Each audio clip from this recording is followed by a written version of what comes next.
सबने पेट भर खाना खाया। चलो अब तुम सब यहाँ से निकलो, मैं बिल भुगतान करके आती हूँ। वह उन सबको बाहर भेजकर बड़ी बेफिक्री से चलती हुई काउंटर तक पहुंची। सुनो नदीम, बिल मेरे पति चुकाएंगे और वो बचा हुआ खाना भी पैक कर दो। वह आरिज खान की तरफ इशारा करते हुए बोली। तो वह नदीम ने उसे संदेह भरी नजरों से देखा। मैडम, अगर आप सर आरिज खान की पत्नी होती तो बिल की कोई जरूरत ही नहीं पड़ती। वह तो इस होटल के मालिक हैं। वह भीगी बिल्ली बन गई और लगभग रोने ही वाली थी कि तभी आरिज खान वहां आ पहुंचा। बिल रहने दो, हम दोनों के लिए अंदर कॉफी लेकर आओ। उसने माहिरा अहमद की कमर में हाथ डालकर उसे इस तरह अपने पास खींचा। काले रंग के औपचारिक सूट में तैयार आरिज खान ने अपनी सुघर आंखों पर लगे चश्मे को ठीक किया। उसके सिर में बहुत तेज दर्द हो रहा था। अपनी चमचमाती हुई काली गाड़ी लग्जरी कार को होटल के सामने खड़ा करके वह अंदर चला आया था। इटली से आया हुआ एक दल कार्यक्रम में उसकी प्रतीक्षा कर रहा था, लेकिन वह काफी पीने से पहले किसी की भी बात नहीं सुन सकता था।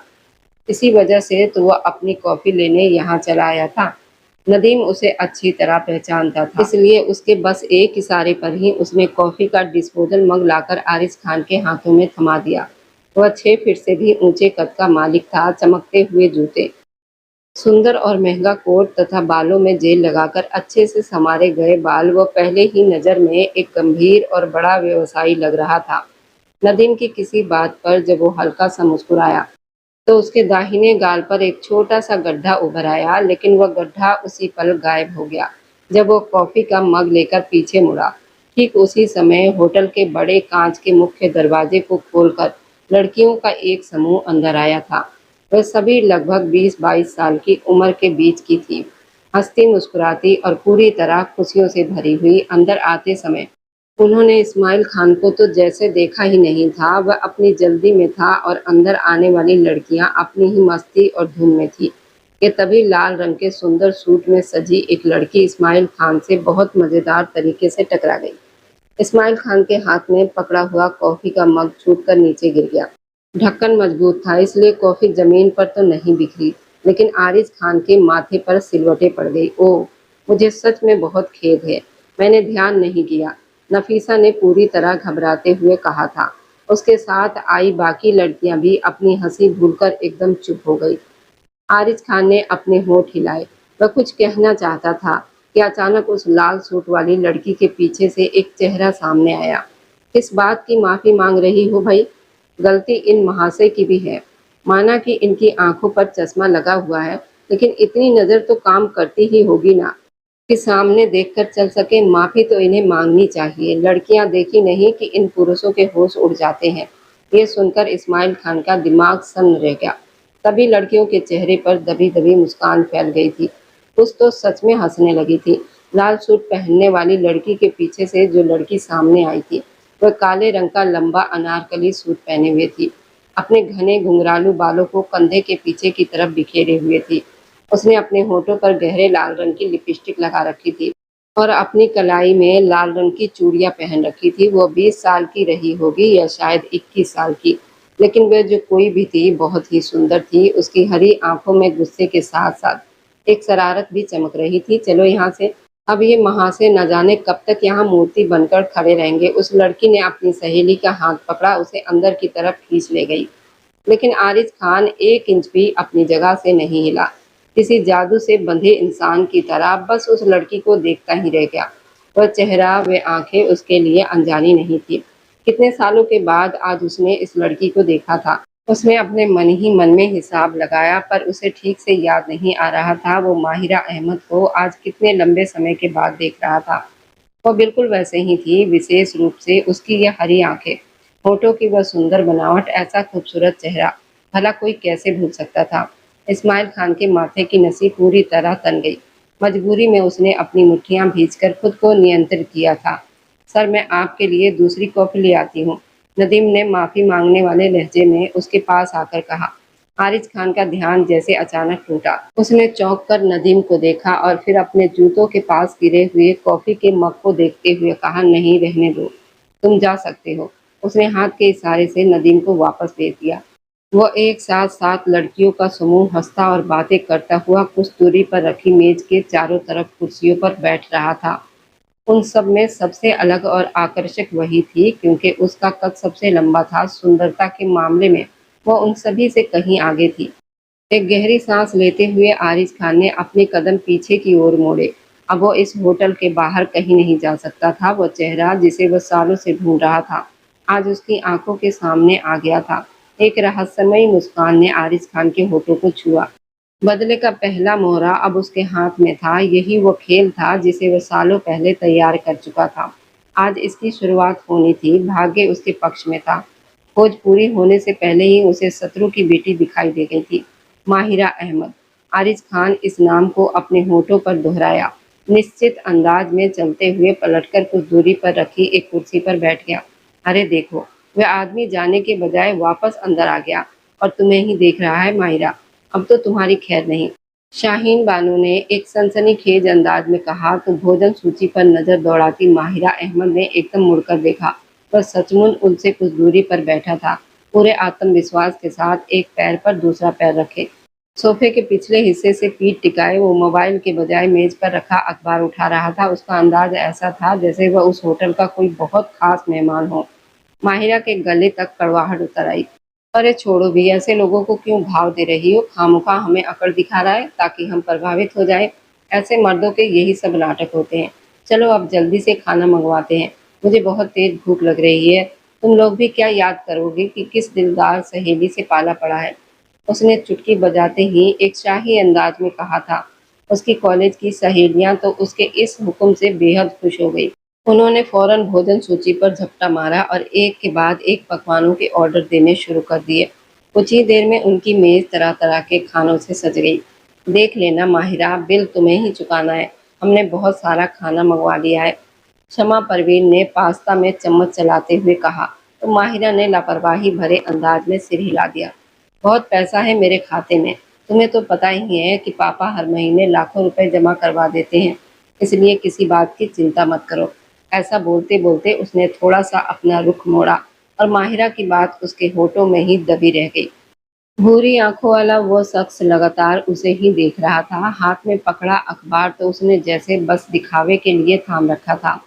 माहिरा को अपने पूरे बदन में एक सनसनाहट सी महसूस होने लगी। अनजाने ही वो अपना रुख मोड़ कर बैठ गई। उसके चेहरे की मुस्कान अचानक गायब हो गई थी। कुछ देर पहले वो बिना किसी झिझक के इस दोपहर के भोजन का आनंद लेना चाह रही थी, पर अब एक अजीब सी घबराहट उसके भीतर समाने लगी। समझता क्या है ये खुद को? यहाँ क्यों बैठा है? आखिर थोड़ी सी कॉफी ही तो गिर गई थी हमसे इस पर। जी तो चाहता है कि अभी जाकर इसे सबक सिखा दो। वह तिलमिलाते हुए दबी, पर गुस्से भरी आवाज में बड़बड़ा रही थी। मैंने तो पहले ही कहा था कि वह तुम्हारे रूप का दीवाना हो गया है। शाहीन बानो ने मुस्कुराते हुए कहा। माहिरा ने चिढ़कर अपना सिर झटका और पिज्जा का एक टुकड़ा मुंह में डाल लिया। उसकी सहेलियां आराम से खाना खाती रहीं। बिल चुकाने का डर तो किसी को था ही नहीं। काफी देर तक खाने के बाद जब वह सब भोजन से निपटकर फुर्सत में आई, तो माहिरा ने नदीम से बिल लाने के लिए कहा। नदीम बिल लेकर आया तो माहिरा ने कनखियों से चोर नजरों से मुड़कर देखा। भूरी आंखों वाला वह शख्स एक सुंदर फ्रेम का चश्मा पहने कुछ दूरी पर वैसे ही बैठा हुआ था। अब वो माहिरा को नहीं देख रहा था, बल्कि उसने अपने हाथ में थामे मोबाइल पर नजरें टिका रखी थी। मगर माहिरा जानती थी, अगर वह 1 घंटे से यहाँ बैठकर उसे ही निहार रहा है तो अब भी उसका पूरा ध्यान माहिरा की तरफ ही था। एक शरारती मुस्कान उसके लाल होठों पर तैर गई और उसकी आंखों में एक अनोखी चमक उभर आई। वह बड़े आराम से उठकर खड़ी हो गई। तुम लोग बाहर चलो, मैं बिल चुका कर आती हूँ, उसने अपनी सहेलियों को संबोधित करते हुए कहा।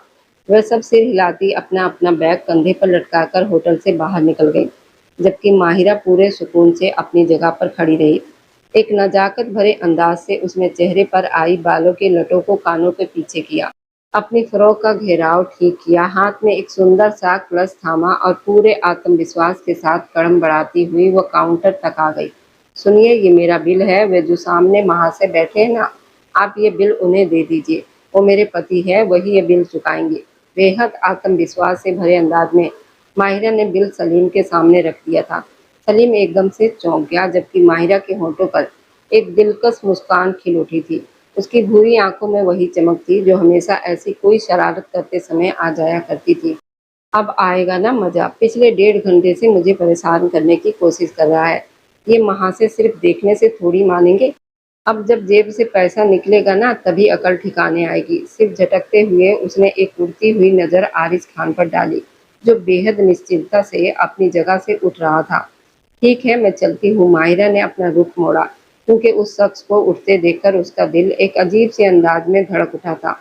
मैडम, बिल तो आप चुका देंगी, लेकिन अब आप यहाँ से नहीं जा सकती, क्योंकि वे आपका ही इंतजार कर रहे हैं। नदीम की बात सुनते ही माहिरा का दिमाग सन रह गया। क्यों? मेरा क्यों इंतजार कर रहे हैं? उसने लड़खड़ाते हुए अंदाज में पूछा। उसकी सारी बहादुरी हवा हो गई थी। भारी कदमों की आहट ठीक उसके सिर पर आ पहुंची थी। घबराए हुए अंदाज में उसने मुड़कर देखा। वह उसके बिल्कुल पास खड़ा था। तुम्हारा पति हूँ तो तुम्हारा ही इंतजार करूंगा ना। अपनी सहेलियों के साथ आकर तुम तो मुझे भूल ही गई। मिसेज आरिज खान, गंभीर लेकिन भारी आवाज में वह उसके कानों में जैसे जहर बोल रहा था। उसकी भूरी आंखें माहिरा के बदन पर टिकी थी, जो एक डर के मारे धीरे धीरे पीला पड़ता जा रहा था। क्या क्या क्या मतलब पति? ज्यादा करीब आने की जरूरत नहीं, मुझसे दूर हटकर बात कीजिए। वह घबराकर 2 कदम पीछे हटी।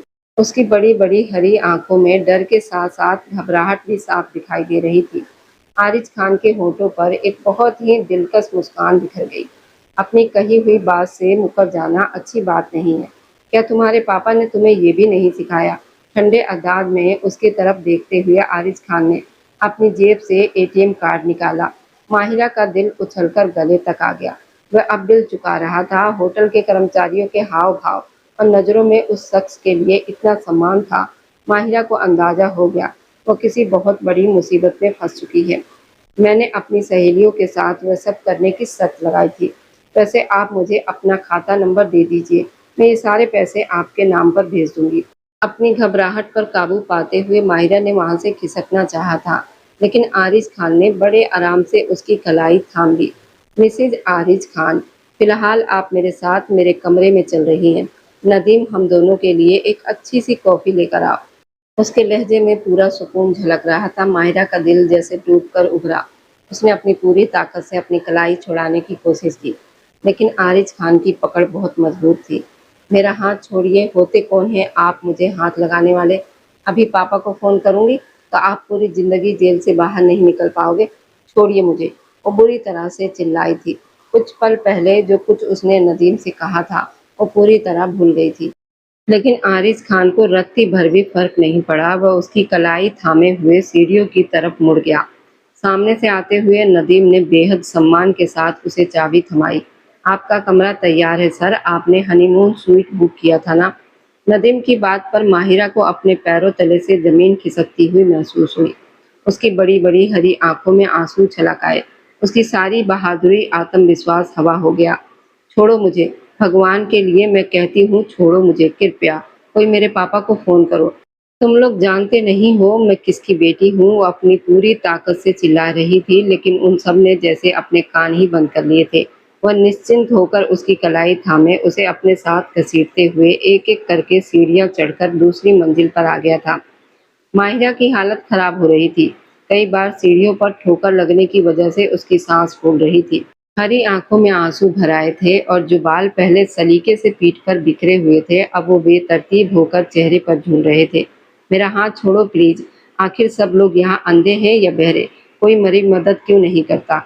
वह अपनी पूरी ताकत से चिल्लाई, जबकि वो कमरे का दरवाजा खोल रहा था। वह इस होटल में अकेली नहीं थी। सैकड़ों की संख्या में वेटर और कर्मचारी वहां घूम रहे थे, पर किसी ने आंख उठाकर भी उन दोनों की तरफ नहीं देखा। आरिज खान ने कमरे का दरवाजा खोला और अचानक उसकी तरफ मुड़ा। इनमें से कोई भी बीच बचाव करने नहीं आएगा, क्योंकि किसी में इतनी हिम्मत नहीं है कि इस होटल के मालिक से सवाल कर सके। उसके चेहरे पर एक विजेता जैसी चमक थी। माहिरा की आंखें अविश्वास से फैल गई, लेकिन इससे पहले कि वह कोई प्रतिक्रिया देती, आरिज ने उसे खींचकर कमरे के अंदर धकेला, फिर पलटकर दरवाजा बंद कर दिया। अब वह उसके सामने थी, पूरी तरह उसकी पहुंच में। कौन है आप? अपनी नजरें उस पर टिकाए व लड़खड़ाती हुई आवाज में बोली। आरिज खान ने अपने सिर को हल्का सा झुकाया। इस होटल का मालिक सिर्फ यही नहीं, बल्कि इस नाम से बने इस पूरे देश में जितने भी होटल्स हैं इन सब का मालिक मैं ही हूँ। Myself Ariz Khan. तुम्हारे पिता ने तुम्हें मेरे बारे में बताया नहीं है क्या? उसका चेहरा और आवाज खतरनाक हद तक गंभीर हो गए थे। उसकी भूरी आंखों से जैसे आग की लपेटें उठ रही थी। माहिरा अहमद लड़खड़ाकर 2 कदम पीछे हटी। मेरी सहेलियों को जब पता चलेगा कि मैं यहाँ फँस गई हूँ, तो वे तुरंत मेरे पिता को बताएँगी और इसके बाद वे आपको जान से मार डालेंगे। माहिरा ने उसे डराना चाहा था, मगर वो बहुत आराम से अपना कोट उतार रहा था। उसकी निगाहें पूरी तरह माहिरा पर ही जमी थी। तुम्हारी सहेलियाँ यहाँ से जा चुकी हैं, क्योंकि मेरे आदमी ने तुम्हारे फ़ोन से उन्हें संदेश भेज दिया है कि तुम्हें एक ज़रूरी काम आ गया है और तुम कुछ देर इसी होटल में रुकोगी। वो मज़े से कहता हुआ अब मेज़ पर रखी बोतल खोल रहा था। बोतल में लाल रंग का पेय था। माहिरा ने लड़खड़ाकर बिस्तर का सहारा लिया। उसे याद आया, उसका मोबाइल वहीं मेज़ पर रह गया था। उसने लाचारी से अपने सिर पर हाथ मारा। कहाँ फँस गई हूँ मैं? कौन है ये इंसान? आखिर उसने लाचारी से अपने होंठ खींचे और फिर अचानक उसकी निगाह कोने की मेज़ पर रखे फूलदान पर पड़ी। उसके दिमाग में एक झटका सा लगा कि ये इंसान जो भी था, इसके इरादे अच्छे नहीं थे। दबे कदमों से चलते हुए उसने भारी फूलदान उठा लिया। आरिज खान उसकी तरफ पीठ किए बोतल से गिलासों में पेय डाल रहा था। तुम्हें इतना डरने की जरूरत नहीं है, मैं इतना बूढ़ा आदमी नहीं हूँ। बस कुछ देर की बात है। आरिज खान के वाक़े उसके होठों में ही अधूरे रह गए, क्योंकि माहिरा ने पूरी ताकत के साथ फूलदान उसके सर पर मारने की कोशिश की थी। वह तेजी से पलटा। माहिरा का हाथ हवा में ही टिटक गया। वह फूलदान उसके सिर पर न मार सकी, क्योंकि उससे पहले ही आरिज खान ने उसकी कलाई थामकर उसे एक जोरदार झटका दिया था। फूलदान छूटकर नीचे जमीन पर गिर गया। माहिरा की आंखें अविश्वास से फैल गई। अफसोस हो रहा है, बस इतनी सी ट्रेनिंग दी है तुम्हें तुम्हारे पिता ने। आरिज खान ने उसकी कलाई पकड़कर उसे झटक दिया। उसे पूरी ताकत से अपनी जकड़ में ले लिया। वह सुन सी रह गई। बहुत से हिसाब किताब बाकी है तुम्हारी फैमिली की तरफ से मेरे।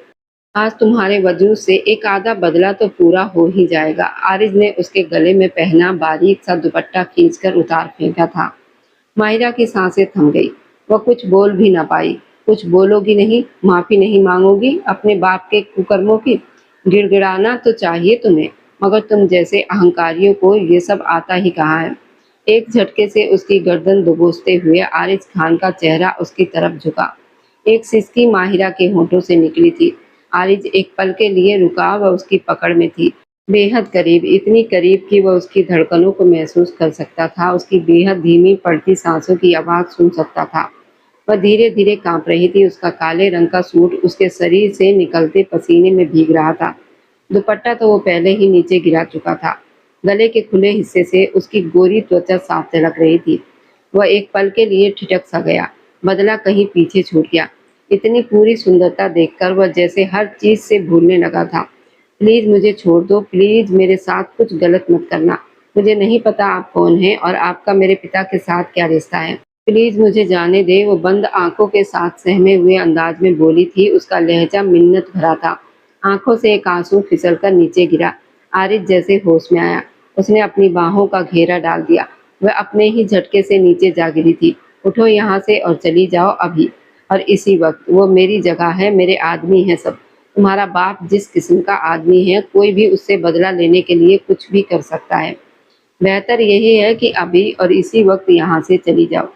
लाचारी भरे अंदाज में उसने पलटकर मेज पर एक जोरदार मुक्का मारा, जैसे अपने अंदर उठते हुए गुस्से को काबू करना चाह रहा हो। जमीन पर पड़ी माहिरा ने अविश्वास से भरी नजरों से ये नजारा देखा। आरिज खान पलटकर उससे दूर खड़ा हुआ था। वह एक झटके से जमीन से उठी और कमरे का दरवाजा खोलकर बाहर की तरफ भागी। वह खिड़की के पास खड़ा एक हाथ दीवार पर टिकाए खुद पर काबू करने की कोशिश कर रहा था। अतीत उसे अपनी लपेट में ले रहा था। वह सब कुछ भूल जाना चाहता था। आज तो बेहतरीन मौका था बदला लेने का, और मैं बदला क्यों नहीं ले सका उस इंसान से जिसने मेरी पूरी जिंदगी बर्बाद कर दी। उसने एक जोरदार मुक्का दीवार पर मारा। खून की पतली सी लकीर उसके बंद मुट्ठी पर बहने लगी। दर्द की एक लहर उसके पूरे शरीर में जागी, मगर आरिज खान के फौलादी शरीर में कोई दरार नहीं उभरी। वह यूं ही होंठ भींचे खिड़की के पास खड़ा रहा और न जाने उसे कितनी देर खुद को संभालने में लगी। काफी देर के बाद वो मुड़ा तो जमीन पर पड़े काले रंग के दुपट्टे को देखकर एक पल के लिए चौंक गया। कदम कदम चलते हुए वो दुपट्टे के पास आया। बेअख्तियार ही उसने दुपट्टे को उठाकर चेहरे के करीब किया। माहिरा अहमद की खुशबू उस दुपट्टे में बसी हुई थी।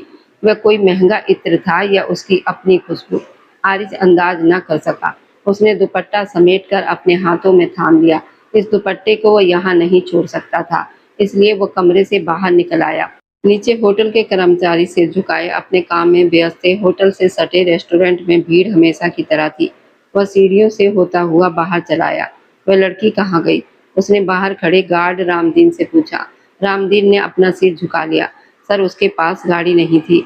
वह यूं ही भागती हुई एक तरफ को चली गई। मुझे आपकी हिदायत याद थी, इसलिए मैंने उसका पीछा किया। कुछ दूर जाकर उसने एक टैक्सी को हाथ दिया और उस टैक्सी में बैठकर वह यहाँ से चली गई। रामदीन की बात पर वह कुछ पलों तक वहीं खड़ा रहा और फिर खामोशी से अपनी गाड़ी की तरफ पलट गया। टैक्सी जब अहमद हवेली के सामने रुकी तो माहिरा तेजी से दरवाजा खोलकर बाहर निकली थी। टैक्सी वाले जमालुद्दीन को पैसे दे दो, मेरा पर्स कहीं रह गया है। उसने वहां तैनात गार्ड को निर्देश दिया। वो बुरी तरह से घबराई हुई थी। फिलहाल वह सिर्फ घर के अंदर जाना चाहती थी, खुद को सुरक्षित महसूस करना चाहती थी। मुख्य दरवाजे से अंदर कदम रखते ही उसे खालिद अहमद आते दिखाई दिए। सूट बूट पहने, मोबाइल हाथ में थामे, वह कहीं जाने के लिए तैयार थे। माहिरा का दिल भर आया।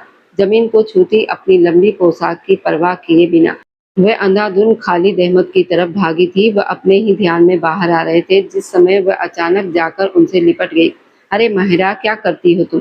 तुम्हारा ये बचपना कभी खत्म नहीं होगा क्या? वह एकदम झुंझला गए थे।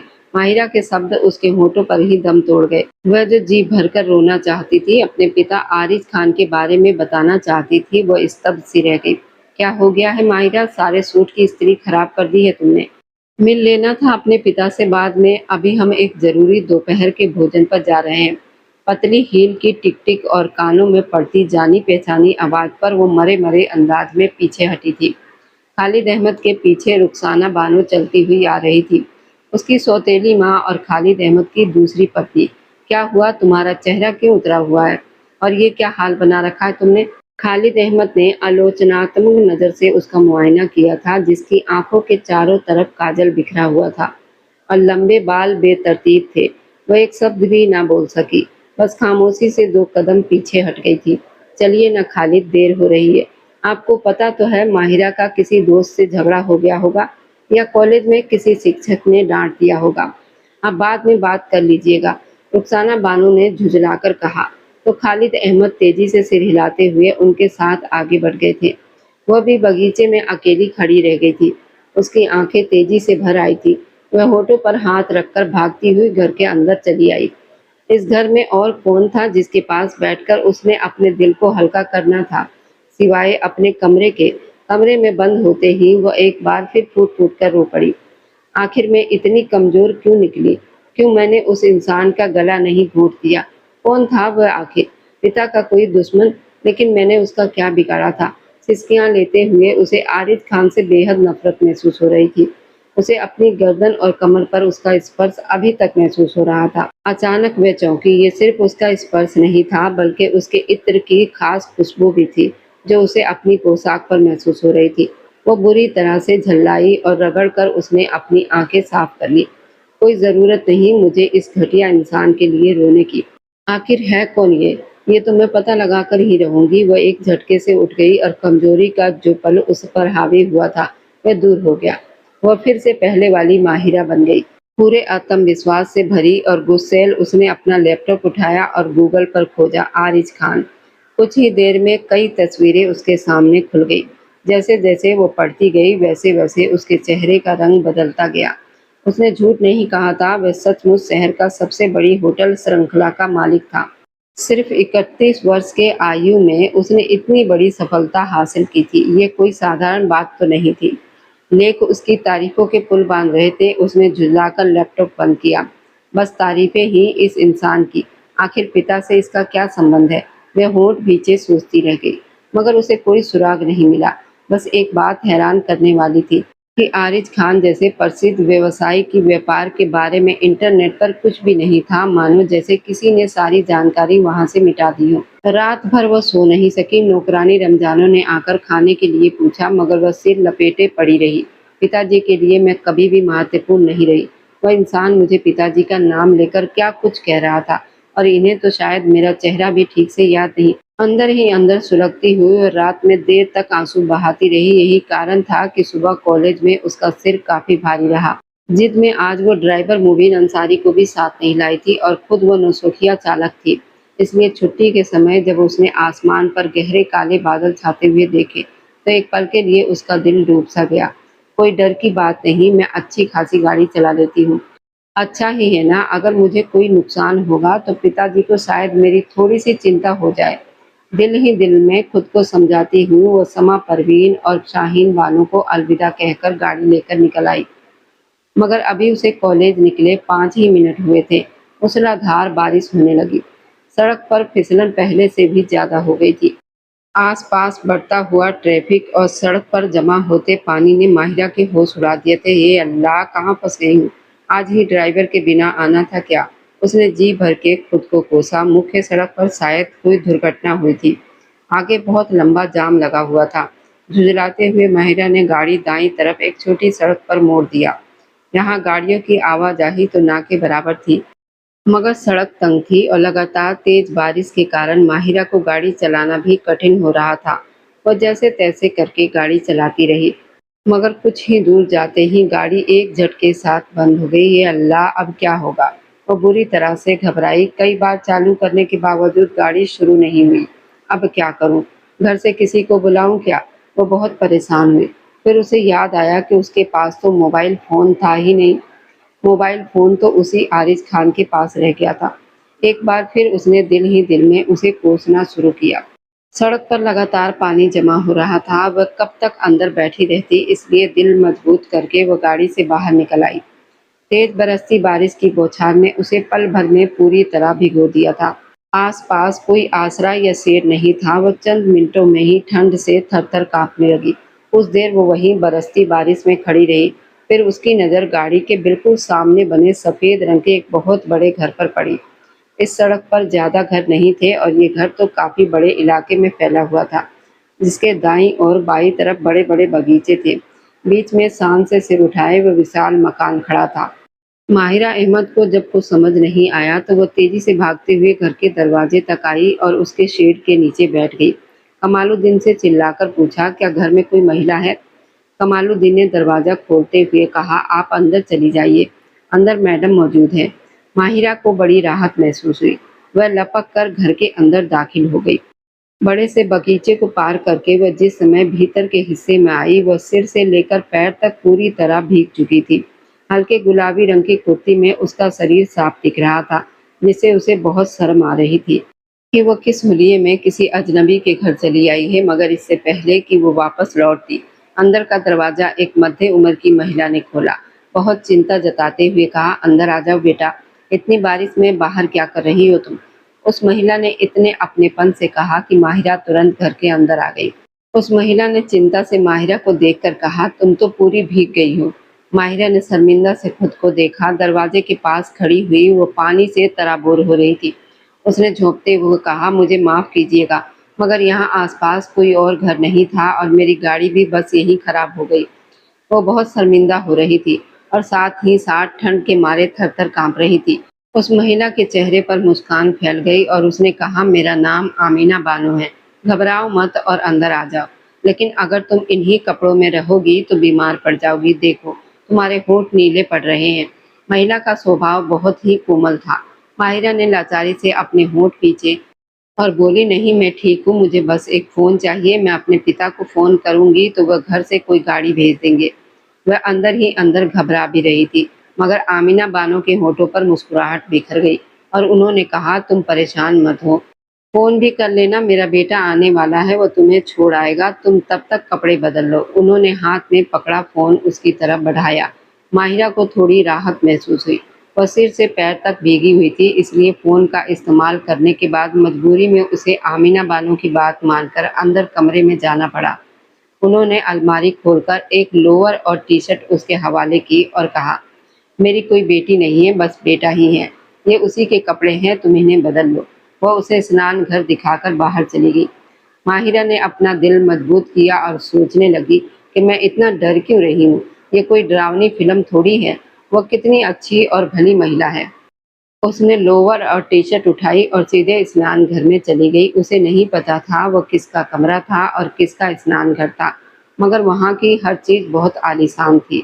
वह कपड़े बदलकर बाहर आई तो उसके थरथराते शरीर को थोड़ा आराम मिला, मगर बाहर एक नई आफत उसका इंतजार कर रही थी। स्नान घर से निकलते ही उसके होठों से एक चीख निकल गई। उसकी चीख सुनते ही ड्रेसिंग टेबल के सामने खड़ा व्यक्ति चौंक कर मुड़ा और उसके होठों से अचानक निकला, तुम? वह व्यक्ति कोई और नहीं बल्कि आरिज खान था। माहिरा लड़खड़ाकर 2 कदम पीछे हटी। ड्रेसिंग टेबल के सामने खड़े आरिज ने भी बड़ी हैरानी से माहिरा को अपने स्नान घर से निकलते देखा था। वो बहुत चकित होकर बोला, तुम यहाँ क्या कर रही हो? वह खुद भी बारिश में भीगा हुआ लग रहा था, मगर माहिरा की तो हालत ही खराब हो गई थी। उसे यहाँ देखकर वह चिल्लाई, दूर हटो मुझसे, देखो, एक कदम भी मेरी तरफ मत आना। मैं सच कह रही हूँ, मैं चीख चीख कर सारे मोहल्ले को इकट्ठा कर लूंगी। मेरी किस्मत ही खराब है कि एक बार फिर आपके चुंगल में आ फंसी हूँ। वो बुरी तरह अपने होश खो बैठी थी। आरिज खान ने अनजाने में ही अपने दोनों हाथ ऊपर उठाए और कहा, शांत हो जाओ, मैं कुछ भी नहीं कर रहा हूँ। मैं अपने कमरे में खड़ा हूँ और ये मेरा घर है। तुम बताओ कि तुम यहाँ क्या कर रही हो? वह खुद हैरान था, मगर माहिरा को उसकी किसी बात पर विश्वास नहीं हो रहा था। वह थर-थर काँपते हुए बोली, मिले हुए हो ना तुम दोनों माँ बेटा? मैं अभी पुलिस को सूचना देती हूँ।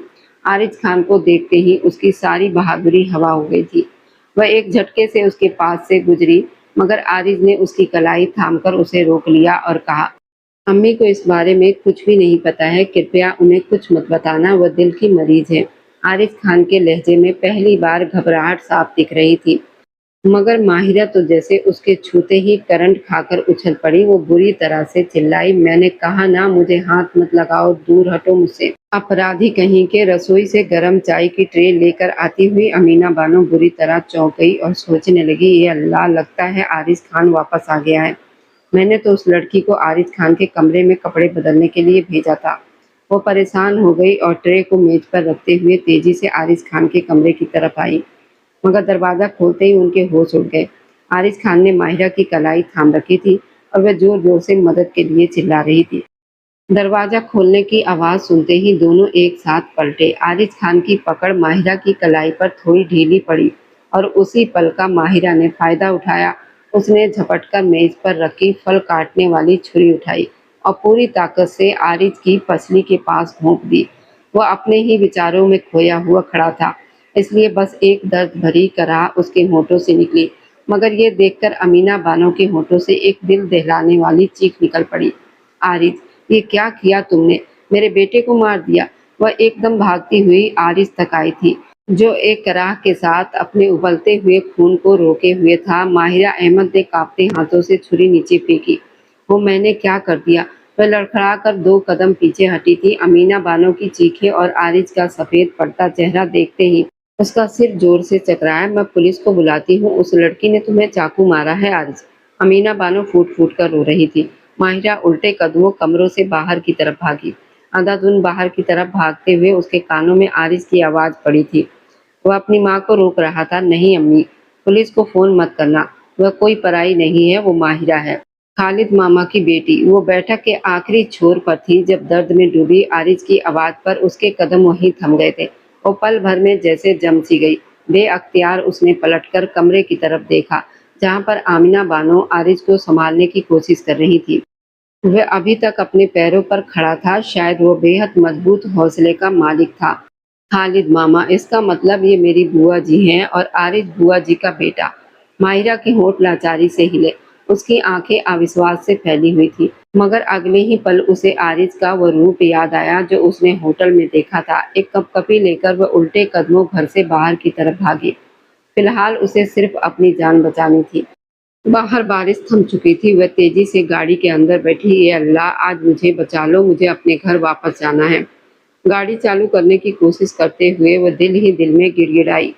तीसरी चौथी बार चाबी घुमाने पर गाड़ी चालू हो गई। उसने एक नज़र मुड़कर भी उस सफ़ेद कोठी को नहीं देखा। गाड़ी भगाते हुए वह सिर्फ आधे घंटे में अपने घर वापस पहुंच गई थी, मगर वहां वैसा सन्नाटा और वैसी ही खामोशी थी। खालिद अहमद घर पर नहीं थे और उनकी पत्नी कहाँ थी? माहिरा को कुछ पता नहीं था। अपने कमरे में दरवाज़ा बंद किए वो कितनी देर बेचैनी से टहलती रही। अगर वे लोग हमारे रिश्तेदार हैं तो फिर किस बात की दुश्मनी है आरिज को पिताजी से? आखिर सबके बारे में मुझे क्यों नहीं पता? क्या रहस्य है इस सब के पीछे? वह बेचैनी से नाखून कुतरते हुए कमरे में दाएं से बाएं टहल रही थी। आखिरकार उसने फैसला कर लिया, वह कोई साधारण लड़की नहीं थी, माहिरा थी, सच की तह तक जाने वाली। उसे पता था कि पिताजी से उसे कभी सच नहीं बताएंगे, इसलिए उसने गांव जाने का फैसला कर लिया। अपनी पुश्तैनी हवेली में, जहां उसकी दादी कलमा बेगम जिंदगी के आखिरी दिन गिन रही थी। मगर माहिरा जानती थी कि अगर कोई था जिसे सच्चाई मालूम थी तो वह यकीनन दादी कलमा बेगम ही होंगी। उसने नौकर रहीम शरारा को अपने गांव जाने का बताया और खुद ड्राइवर मुबीन अंसारी के साथ निकल आई।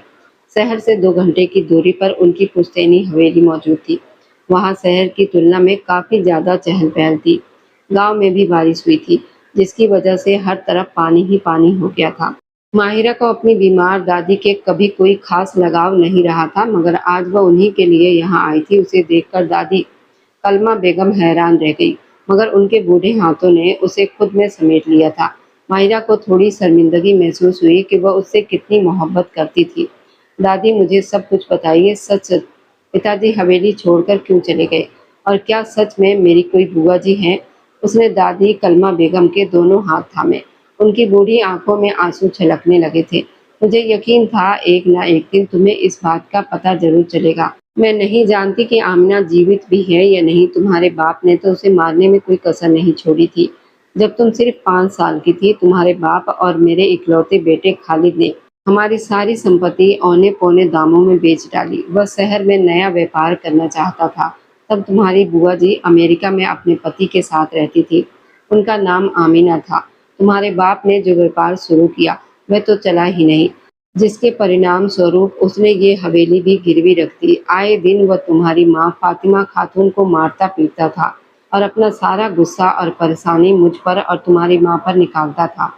हालात ऐसे हो गए, आज नहीं तो कल ये हवेली भी हमसे छिन जाती, अगर अमीना अपने पति के साथ अमेरिका से वापस न आती। उसके पति इस्माइल खान ने एक भाई की तरह तुम्हारे बाप के कंधे पर अपना हाथ रखा और कहा कि चिंता मत करो खालिद, इतने साल अमेरिका में रहकर मैंने बहुत पैसे जमा कर लिए हैं।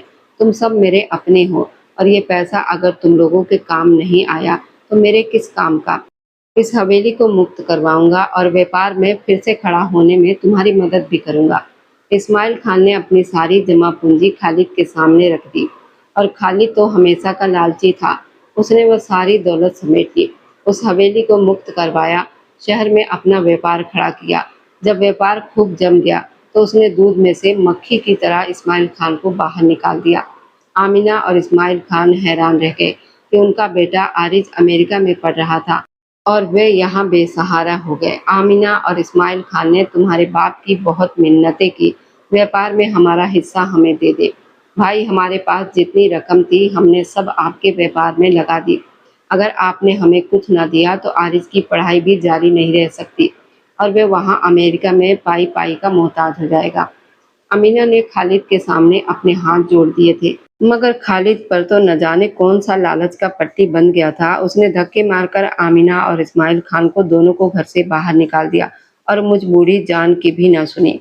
इस्माइल खान पर गरीबी ने ऐसा हमला किया कि वह खुद को संभाल ही नहीं पाए और उसी दौरान दिल का दौरा पड़ने से उनका निधन हो गया। आमिना विधवा हो गई, मगर फिर भी खालिद के पत्थर दिल को कोई ना पिघाल सका।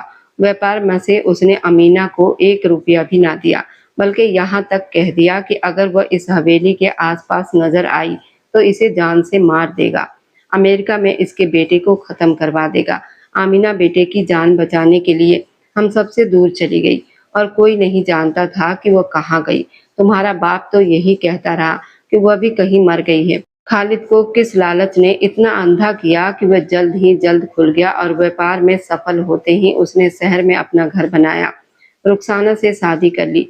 वह आधुनिक और नए विचारों की महिला थी। तुम्हारी माँ जैसी सीधे स्वभाव वाली महिला उसके सामने कहाँ टिक सकती थी।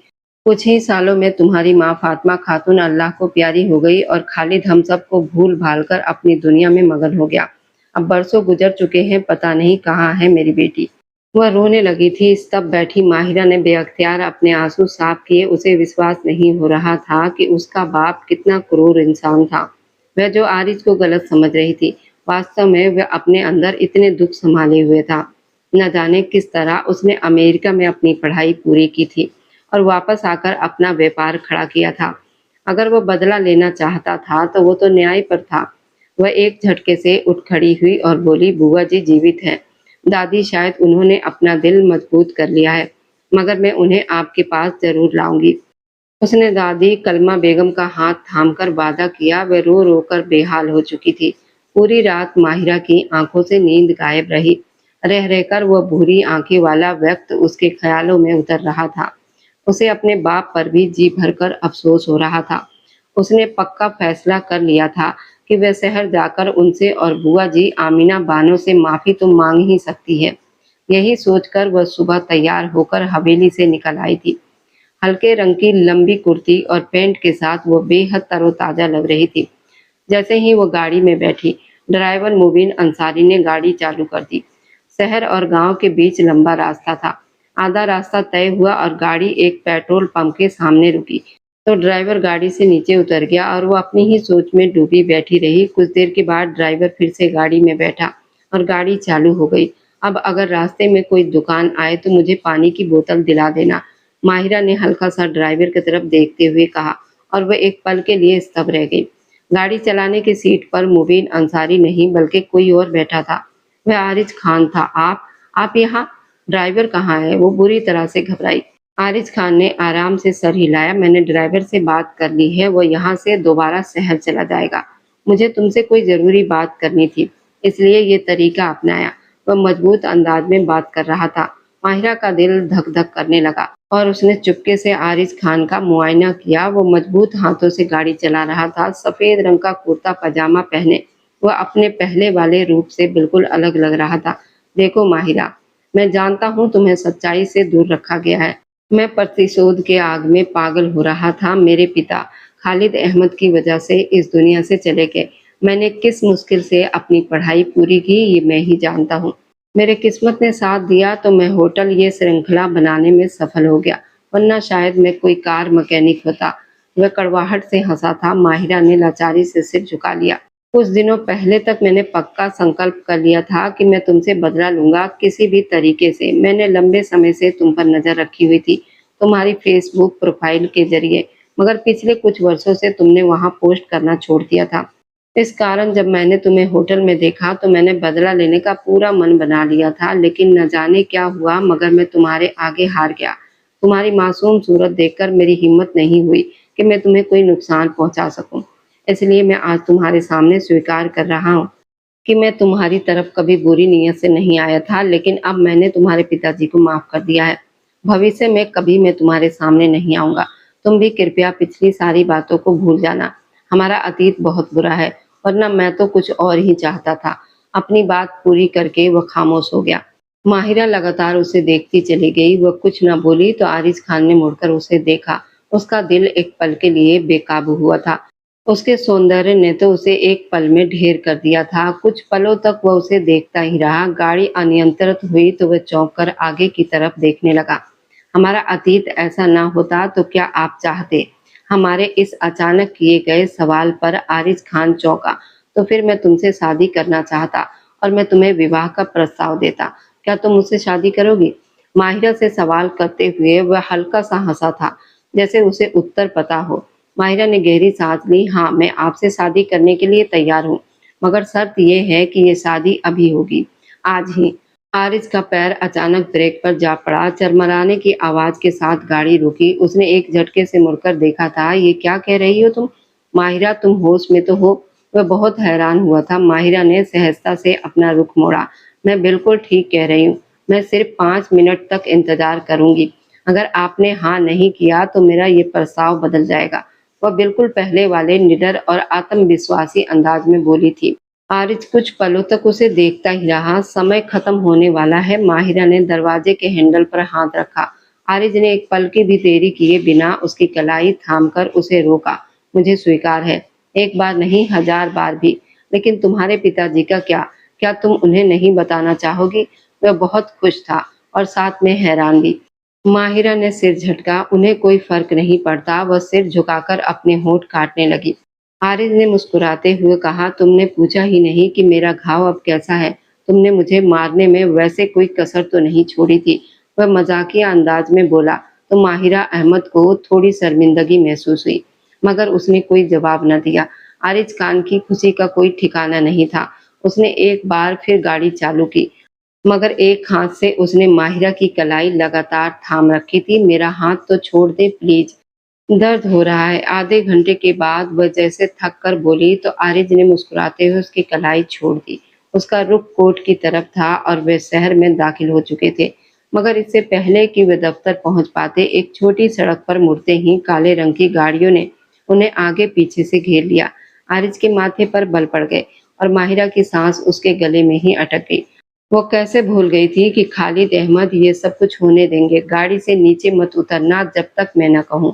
वो उसे हिदायत देता हुआ नीचे उतरा, मगर इससे पहले कि वह 2 कदम भी चलता, हवा में गोली चलने की आवाज गूंजी। माहिरा के होठों से एक दिल दहला देने वाली चीख निकली। सामने वाली गाड़ी से निकलते आदमियों ने आरिज पर गोली चलाई थी। वो बदहवास अंदाज में गाड़ी से नीचे उतरी, मगर इससे पहले कि वह आरिज तक जाती, पीछे से आकर किसी ने उसे दबोच लिया। वो बुरी तरह फड़फड़ाई, माफ करना माहिरा बेटा, पर इस सब के बिना कोई रास्ता नहीं। खालिद अहमद की गरजती हुई आवाज उसके कानों के पास से उभरी। वह अपना चेहरा घुमा भी न सकी और उन्हीं के हुक्म पर किसी ने उसे बांधकर गाड़ी में डाल दिया। उसके मुंह पर पट्टी लगा दी गई। वह विरोध भी न कर सकी। हाँ, बस आखिरी नजारा उसने यही देखा था।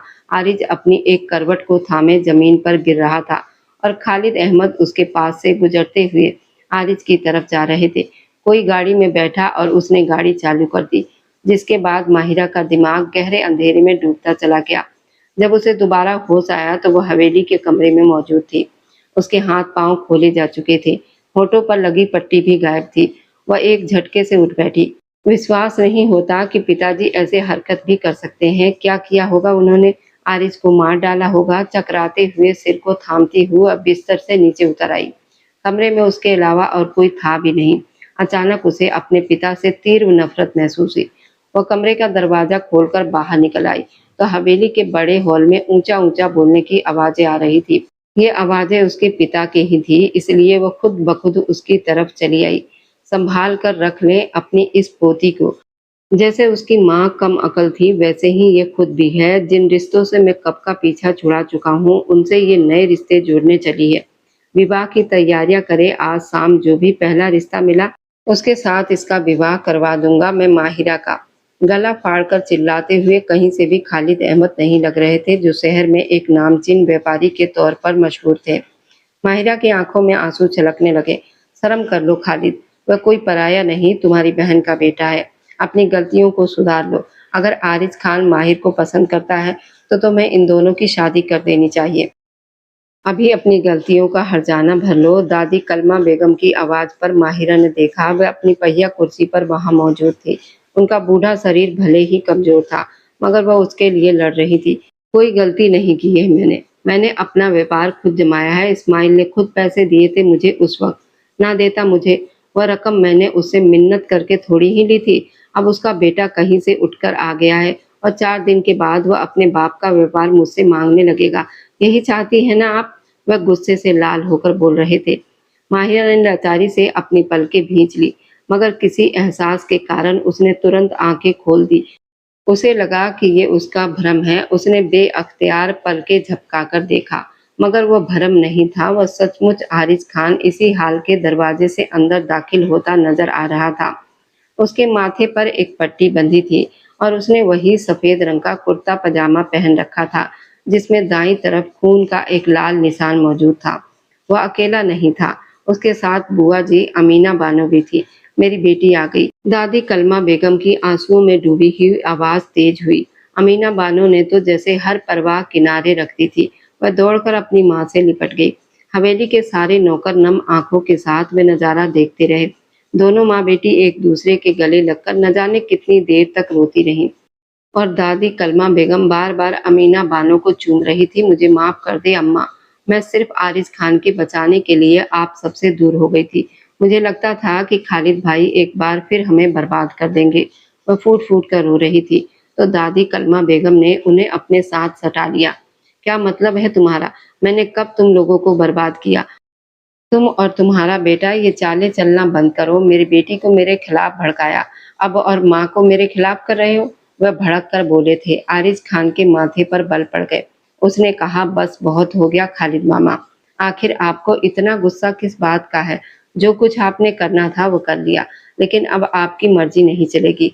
वह कदम कदम चलता हुआ उसके सामने आकर खड़ा हो गया। खालिद अहमद के चेहरे का रंग उड़ गया था। क्या करोगे तुम? क्या सबूत है तुम्हारे पास कि मेरा व्यापार तुम्हारे बाप के पैसों पर खड़ा है? एक फूटी कौड़ी नहीं दूंगा मैं तुम्हें। वह जैसे आधे पागल से हो रहे थे। आरिज खान के होठों पर एक फीकी सी मुस्कुराहट उभरी और वो बोला, आपसे किसने कहा मैं आपसे व्यापार वापस मांग रहा हूँ? मैं आपसे दौलत और व्यापार में कई गुना ज्यादा आगे बढ़ चुका हूँ और आपकी ये छोटी सी कंपनी जिसे आपने धोखे से खड़ा किया था, वह अब पूरी तरह बर्बाद होने के कगार पर पहुंच चुकी है। इस बात से तो आप अच्छी तरह परिचित होंगे, इसलिए तो आजकल आप बहुत ज्यादा परेशान रहने लगे हैं। वह अंदर की सारी बातों से वाकिफ था। खालिद अहमद के चेहरे का रंग बिल्कुल पीला पड़ गया। मैं माहिरा के साथ विवाह करना चाहता हूँ। पुरानी सारी बातों को भूल जाइए। मैं माहिरा से प्रेम करता हूँ और इसे अपना बनाना चाहता हूँ। सिर्फ इसलिए आज मैं अपनी अम्मी जान को लेकर यहाँ पर आया हूँ। आपका व्यापार और आपकी जिंदगी आपको मुबारक हो। वह साफ शब्दों में कह रहा था। माहिरा ने भीगी पलकों के साथ उसे देखा। वो कितने अधिकार के साथ उसका हाथ उसके पिता से मांग रहा था। खालिद अहमद ने लालच से भरे होठों पर जीभ फेरी और बोले, ऐसा कभी नहीं होगा। मैं माहिरा का विवाह कहीं और कर दूंगा। उनकी बात अधूरी रह गई थी। आरिज ने मजबूती से उनके कंधे पर अपना हाथ रखा और कहा, तो इस स्थिति में ये जो बची खुची धन दौलत आपके पास है, आपको इससे भी हाथ धोना पड़ेगा। मैं आपके पास एक फूटी कौड़ी नहीं छोड़ूंगा, ये मेरा आपसे वादा है। वह सीधे उनकी आंखों में आंखें डालकर चबा चबा कर कह रहा था। खालिद साहब लड़खड़ाकर सोफे पर बैठ गए।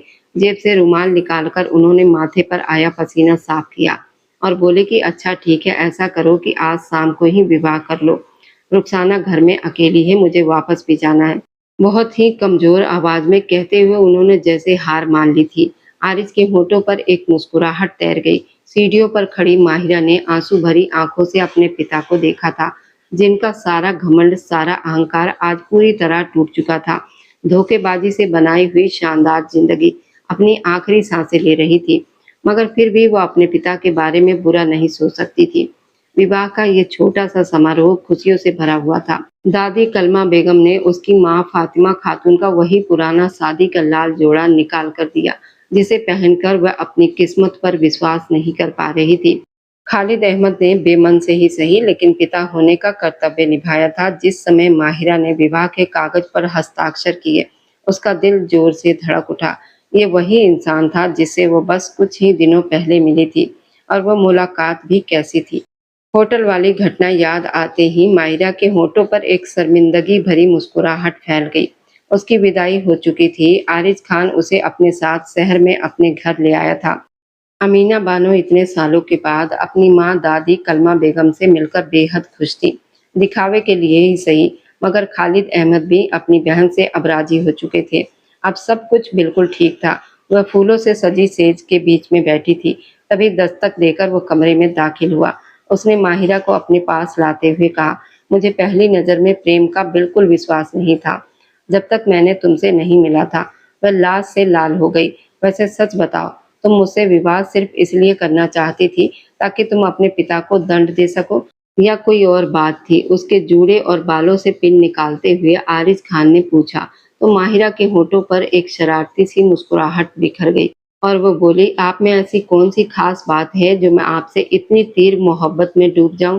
वह सब तो मैंने सिर्फ इसलिए कहा था ताकि दादी कलमा बेगम अपनी बेटी बुआ जी आमिना बानो से मिल सके। वह शरारत से अपने होंठ भींचे आंखें मटकाते हुए कह रही थी। आरिज के होठों पर एक गहरी मुस्कान फैल गई और एक झटके से उसे माहिरा को अपनी बाहों में कैद कर लिया। जो भी बात हो, अब तो तुम मेरी पत्नी हो। मैं तुम्हें खुद से प्रेम करना सिखा दूंगा। उसने माहिरा के माथे पर अपने प्यार की मोहर लगा दी। वह पल भर में लाज से गुलाबी हो गई। वह उसे क्या बताती कि जिस प्रेम का शिकार वह हुआ था, उसी के हाथों से माहिरा ने भी अपना दिल हारा था। मगर अब सब कुछ ठीक था। वह उसकी मजबूत और सुरक्षित पनाह में थी और वह इस आलिंगन से अब कोई उसे कभी दूर नहीं कर सकता था। आज की कहानी कैसी लगी कमेंट में अपनी राय जरूर दीजिएगा। इससे हमें आपकी पसंद को समझने में मदद मिलती है। और हाँ, आगे आने वाली खूबसूरत रोमांटिक कहानियों के सफर में हमारे साथ जुड़े रहने के लिए चैनल को सब्सक्राइब जरूर कर लें।